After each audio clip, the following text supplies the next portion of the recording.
Halo teman-teman, apa kabar? Gimana kerjaannya? Lancar kan ya? Nah, sekarang kita mau coba bahas mengenai jasa maklon nih. Apa aja sih yang harus kita ketahui tentang jasa maklon ini? Dan juga ada informasi-informasi lainnya terkait dengan jasa maklon ini. Nah, pertama banget kita harus tahu jasa maklon itu apa. Jadi sebenarnya jasa maklon itu diatur dengan beberapa peraturan Menteri Keuangan, bahkan yang terakhir itu dengan PMK nomor 32 tahun 2019. Tapi kita lihat dulu sebelumnya di tahun 2015 juga telah dikeluarkan dengan PMK nomor 141, yaitu jasa maklon merupakan penyediaan layanan untuk menyelesaikan barang tertentu, di mana proses pelaksanaannya dilakukan oleh pihak lain yang disubkontrakkan. Kemudian sesuai pasal 5 Peraturan Menteri Keuangan Nomor 32 Tahun 2019, jasa maklon itu harus memenuhi kriteria sebagai berikut. Artinya ketika kita disebutkan bahwa pekerjaan ini adalah jasa maklon, maka kita harus tahu bahwa ada kriteria-kriteria yang harus dipenuhi, sehingga jika tidak memenuhi kriteria ini bisa tidak dikatakan jasa maklon, maka tidak bisa. Yuk, yang pertama adalah spesifikasi dan bahan baku dan atau bahan setengah jadi disediakan oleh penerima ekspor jasa kena pajak. Bahan baku atau bahan setengah jadi sebagaimana dimaksud dalam huruf A akan diproses untuk menghasilkan BKP. Kepemilikan atas BKP yang dihasilkan berada pada penerima ekspor jasa kena pajak. Artinya barang ini si pengusaha jasa maklon tidak berhak untuk melakukan penjualannya, tetapi hanya diserahkan kembali ke pemiliknya, ya. Pengusaha jasa maklon mengirim BKP yang merupakan hasil pekerjaannya keluar daerah pabean dengan menggunakan mekanisme ekspor barang. Nah, tadi yang disebutkan adalah kriteria-kriteria yang dikatakan bahwa jasa maklon sebagai ekspor JKP. Tapi kalau yang di dalam negeri ya jelas semuanya sama, tetapi posisinya untuk di dalam negerinya. Kemudian kita akan bahas di sini adalah PPN dan PPh atas jasa maklon itu sendiri. Nah, ada PPN dalam negeri. Nah, PPN dalam negeri ini kita tahu bahwa jasa maklon ini bukanlah yang dikecualikan dari objek PPN, sehingga jelas akan terhutang PPN dalam negeri sebesar 11%. PPN atas jasa tersebut mengacu pada prinsip PPN Destination Principle, sehingga hanya dikenakan ketika atas barang atau jasa dikonsumsi di dalam negeri. Kalau produksinya di dalam negeri tetapi dikirimkan ke luar negeri, maka itulah yang disebut dengan ekspor, ya. Nah, khusus untuk terkait dengan PPN jasa maklon ini, ya itu akan ekspornya ya disebut dengan ekspor JKP dan itu adalah 0%. Yuk kita lihat PPN luar negeri.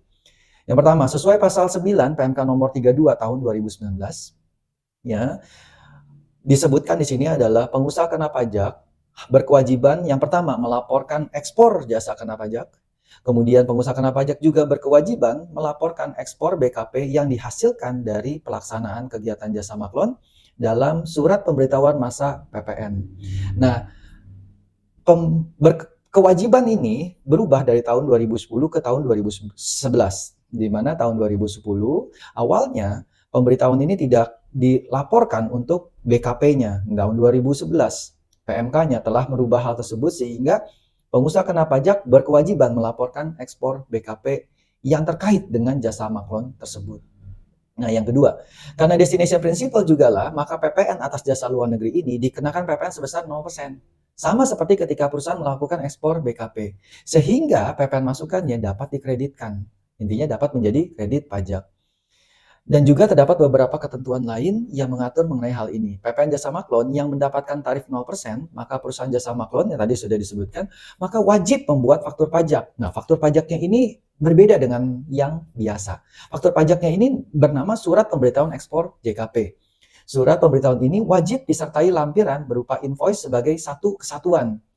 Ya, di mana invoice ini merupakan dokumen yang perlakuannya dipersamakan dengan faktur pajak. Nah, kita lihat ya.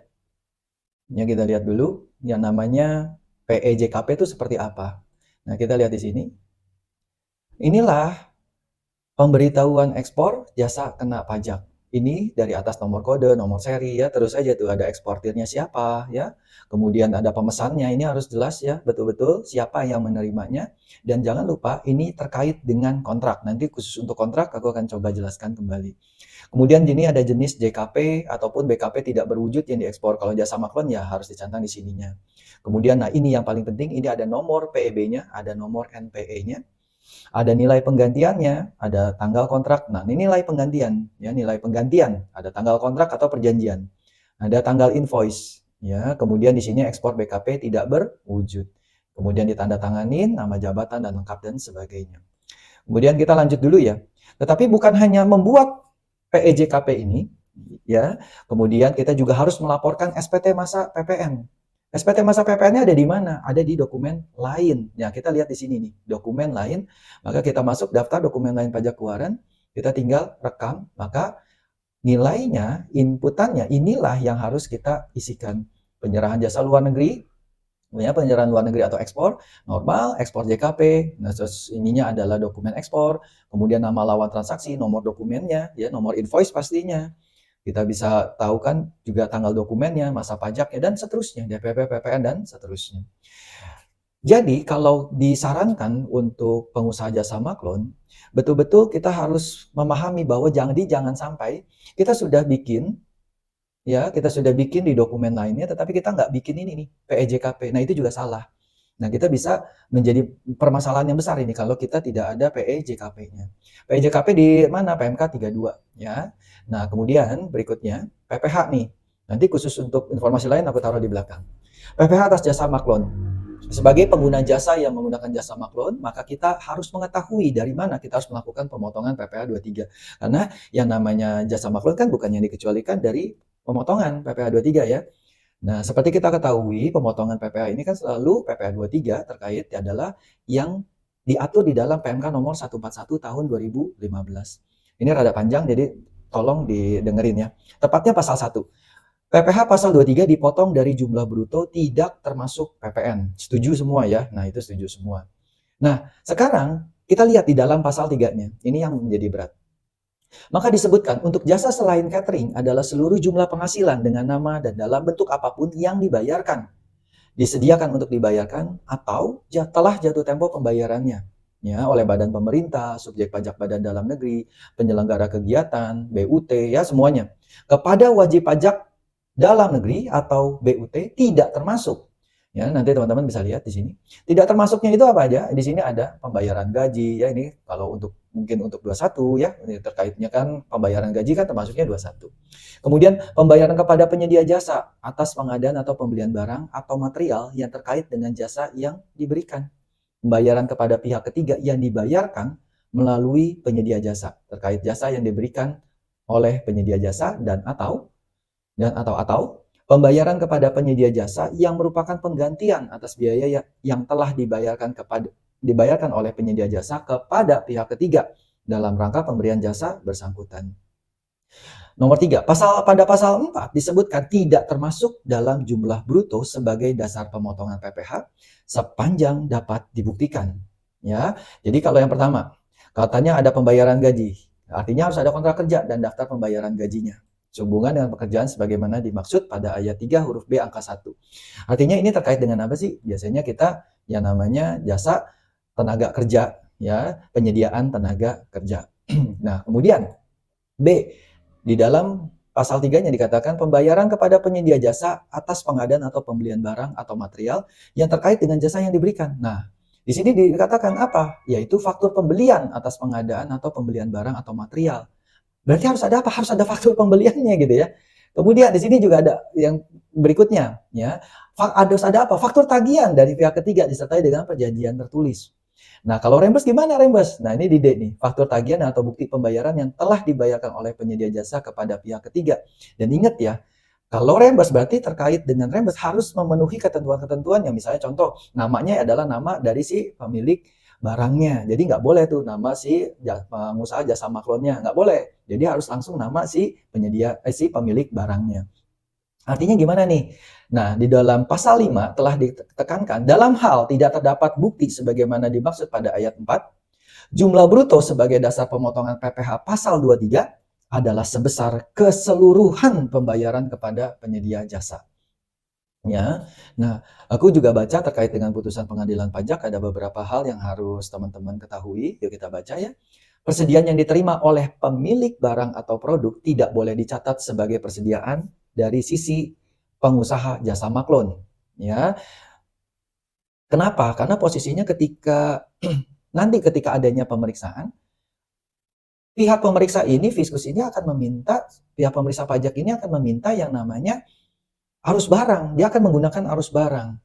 Nah, kalau data persediaan kita tulis ada pemasukan, kemudian ada pengeluaran, nanti arus barangnya nggak akan match nih. Nah, ketika tidak akan match, berarti DJP akan mengatakan bahwa pihak pemeriksa akan mengatakan arus barangmu, sehingga si pihak pemeriksa akan mendapatkan pendapatannya seharusnya berapa, dan itu akan dikali total semuanya. Ya, misalnya contoh, ini bukan barang kita, tapi kita tulis kepersediaan. Misal kita terima 100 untuk jasa maklon ini. Kemudian keluarlah 100. Nah, itu si pemeriksa pajak sudah mendapatkan ini nilai 100 kuantitas ini akan digunakan sebagai dasar untuk arus barang yang ditujukan untuk mencari tahu berapa sih pendapatan yang seharusnya, ya. Jadi itu hati-hati, betul-betul harus hati-hati banget. Nah, kemudian sesuai putusan pengadilan pajak tersebut juga mengatakan bahwa PPN yang terkait dengan jasa maklon yang diekspor dapat dikreditkan. Jadi aman ya, karena sesuai juga dengan PMK yang tadi di atas kita sudah bahas. Nah, ini yang paling penting. Tadi kan di dalam PEJKP ini ada tulisan nomor kontrak, ya. Nah, kita tidak boleh lengah dengan kontrak yang telah disepakati oleh kita dengan pihak pemilik barang. Jadi jangan sampai di dalam kontrak itu kita dikatakan kita juga melakukan penjualan barang. Di situ harus betul-betul ditekankan bahwa pengusaha jasa maklonnya hanya mendapatkan sebesar nilai tertentu dari jasa atas maklon tersebut. Jadi jangan sampai barangnya juga dikenakan. Ketika kita tidak memberikan penekanannya khusus kepada kontrak tersebut, maka itu bisa jadi masalah betul-betul. Ya, kemudian kita lihat kembali ya. Ini hanya penegasan aja. Berdasarkan PMK nomor 70 tahun 2010, jasa maklon apa sih yang memenuhi syarat mendapatkan tarif 0%? Tadi juga kita udah bahas ya. Pemesannya atau penerimanya berada di luar daerah pabean dan merupakan wajib pajak luar negeri serta tidak mempunyai BUT di Indonesia. Spesifikasi dan bahan baku disediakan oleh pemesan atau penerima JKP. Dalam hal ini jasa maklon. Sedangkan bahan yang dimaksud ada bisa bahan baku, bahan setengah jadi, dan atau bahan penolong atau pembantu yang akan diproses. Kepemilikan atas barang hasil jasa maklon sepenuhnya berada pada pemesan atau penerima JKP. Perusahaan jasa maklon mengirim barang hasil pekerjaan berdasarkan pesanan penerima JKP ke luar daerah pabean. Artinya apa? Yuk kita lihat. Perusahaan jasa maklon yang menyediakan JKP yang memproduksi BKP untuk pemesan, meski merupakan wajib pajak luar negeri, namun memiliki BUT di Indonesianya, itu tidak akan mendapatkan keringanan PPN. Artinya itu bukan ekspor JKP karena diserahkannya di Indonesia. Bagaimana misalnya? Contoh, yang kedua kita baca dulu. Perusahaan jasa maklon menyediakan JKP untuk memproduksi JKP dan diserahkan ke PKP dalam negeri. Dan kemudian PKP ini mengekspornya. Ya, maka hal itu bukan juga termasuk PPN jasa maklon yang dapat tarif 0%. Misalnya contoh, pengusaha jasa maklonnya memberikan kepada perusahaan packaging. Kemudian perusahaan packaging ini kemudian dia yang akan melakukan ekspor, ya. Nah, ketika itu terjadi, maka itu sudah langsung bukan tarif 0%. Jadi harus hati-hati. Caranya gimana? Berarti posisinya pengusaha jasa maklonnya lah yang harus melakukan ekspor langsung kepada pihak penerimanya. Jadi jangan sampai ada pihak di tengah-tengah antara pihak penerima dengan pihak pengusaha jasa maklon. Di tengah-tengahnya jangan ada nih. Kalau ada kacau nantinya, gitu ya. Nah, kalau peraturan-peraturan yang melandasi ya kita tadi sudah lihat PMK nomor 141 tahun 2015, PMK nomor 32 tahun 2019, PMK nomor 70 tahun 2010, PMK nomor 30 tahun 2011. Tadi intinya adalah aku cuma mau katakan di sini, mungkin beberapa pengusaha jasa maklon ini ada yang lengah di bagian kontrak. Jadi ini bukan berlaku hanya untuk pengusaha jasa maklon ya, tetapi ini untuk seluruh pengusaha yang terkait dengan kontrak. Maka kontrak itu menjadi satu bagian yang sangat penting dan itu betul-betul harus dibaca. Jika bukan permasalahannya datang dari perpajakan, maka itu bisa permasalahannya dari perdata, gitu ya. Maka teman-teman sebagai pengusaha harus betul-betul harus memahami bahwa penting sekali kontrak ini kita lihat apa yang tertulis di dalam sini. Khusus untuk maklon, maka posisinya yakinkan si pengusaha jasa maklon ini, ya teman-teman sebagai pengusaha jasa maklon, ya betul-betul harus ditekankan bahwa kalian itu hanya mendapatkan fee atas jasa maklon ini. Begitu juga dengan persediaan. Jadi jangan sampai persediaannya dicatat, kemudian masuk ke dalam sistem, kemudian ketika nanti pemeriksa pajak meminta kartu stok barang atau apapun, kemudian dilakukan analisa arus barang sehingga meledaklah omset kalian. Ya, itu aja. Semoga teman-teman bisa pahami Dan kalau ada pertanyaan, mungkin juga kalian mau ada konten apa yang kalian mau bahas, coba kalian komen di YouTube ini, kemudian saya akan lakukan pembahasannya. Mungkin buat teman-teman yang merasa video ini berguna, teman-teman bisa subscribe, kemudian teman-teman bisa komen juga dan mungkin share. Oke teman-teman, itu aja. Semoga informasi ini bisa berguna buat kalian semua. See you, bye-bye.